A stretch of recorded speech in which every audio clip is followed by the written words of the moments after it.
ضلع اپر چترال کے government degree college Booni میں clean and green Pakistan programme کے تحت فلاحی ادارے ہیلپنگ ہینڈ اور چترال یونیورسٹی کے اشتراک سے ایک روزہ سیمینار منعقد ہوا، جس میں جنگلات کی اہمیت اور انسانی زندگی کے لیے اس کی ضرورت پر ماہرین نے روشنی ڈالی۔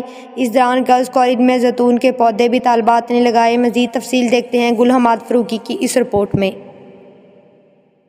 گورنمنٹ گرلز ڈگری کالج بونی ضلع اپر چترال میں کلین اینڈ گرین پاکستان کے تحت ایک روزہ سیمینار منعقد ہوا۔ یہ seminar helping hand for relief and development youth empowerment programme کے تحت یونیورسٹی آف چترال کے اشتراک سے بنایا گیا۔ اس سیمینار میں کالج کی طالبات کے علاوہ جامعہ چترال کی طالبات اور پروفیسر صاحبان نے بھی شرکت کی۔ ہیلپنگ ہینڈ کی ڈسٹرکٹ کوآرڈینیٹر نسرین نے اس سیمینار اور ان کے ادارے کے اراز و مقاصد بیان کیے۔ جامعہ چترال کے شعبہ باٹنی کے اسسٹنٹ پروفیسر حفیظ اللہ، اسسٹنٹ پروفیسر سہیب رومی، کالج کی وائس پرنسپل صوفیہ ابصار اور اسسٹنٹ پروفیسر فرحانہ حیات نے جنگلات کی اہمیت پر روشنی ڈالی۔ انہوں نے طالبات پر زور دیا کہ وہ بھی مردوں کے شانہ بشانہ شجرکاری مہم میں ضرور حصہ لے۔ اس مہم کے دوران ہیلپنگ ہینڈ 10,000 پودے مفت تقسیم کریں گے۔ طالبات میں توصیفی اسناد بھی تقسیم کیے گئے۔ میڈیا سے بات چیت کرتے ہوئے ماہرین نے درختوں کی اہمیت اور انسانی زندگی کے لیے اس کی ضرورت یوں بیان کی۔ سر یہ ہے کہ یہاں پہ ایک تو بارشیں کم ہوتی ہے، جس ٹائم بارش ہونا ہوتا ہے اس ٹائم اتنی بارش نہیں ہوتی،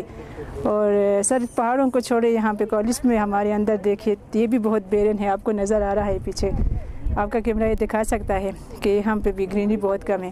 یہاں اس میں کالج کو بھی پانی کا بہت زیادہ مسئلہ ہے، یہاں پہ کوئی ریگولر پانی کا سسٹم نہیں ہے۔ نہیں جی، یہ تو اس طرح نہیں ہے کہ صرف مرد حضرات ہی کرتے ہیں، خواتین کو آپ دیکھ سکتے ہیں کہ گھروں میں وہ چھوٹے چھوٹے باغیچے بناتے ہیں، وہ بھی اس میں اپنا بھرپور حصہ ڈالتے ہیں، وہ بھی پلانٹیشن کرتے ہیں، درخت لگاتے ہیں۔ اب چترال کی پہاڑیاں آپ کو بالکل خشک نظر آ رہی ہیں، اور جب بھی بارش کا موسم آتا ہے تو تھوڑی سی بارش کی وجہ سے ہی بہت سارے سیلاب آتے رہتے ہیں، اور ان سیلابوں کی وجہ سے قیمتی جانیں ضائع ہو جاتی ہیں، انفراسٹرکچر تباہ ہو جاتا ہے، اور پھر ان انفراسٹرکچر کو ری بلڈ کرنے کے لیے ہمیں بہت زیادہ پیسے لگانے پڑتے ہیں۔